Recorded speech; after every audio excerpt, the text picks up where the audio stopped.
दोडामार्ग तालुक्यात सुरू झालेल्या मुसळधार पावसाने दोडामार्ग तालुक्यातील अनेक गावांना झोडपून काढल्याने जनजीवन विस्कळीत झाले आहे।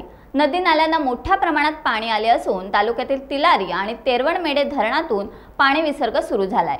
यामुळे तिलारी नदीपात्रात मोठ्या प्रमाणात पाणी पातळी वाढली आहे।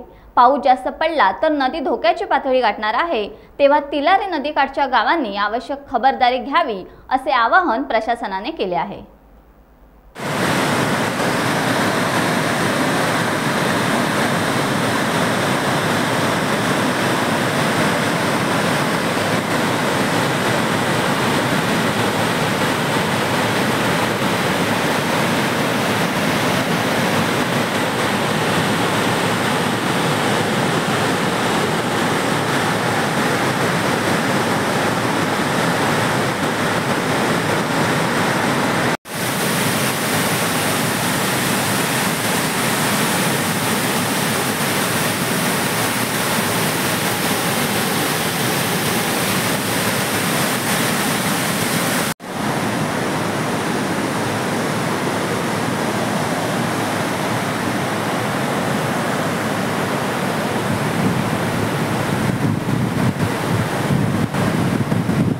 टाइम्स डिजिटलला लाईक करा, शेअर करा, सबस्क्राइब करा आणि बेल आयकॉन दाबायला विसरू नका।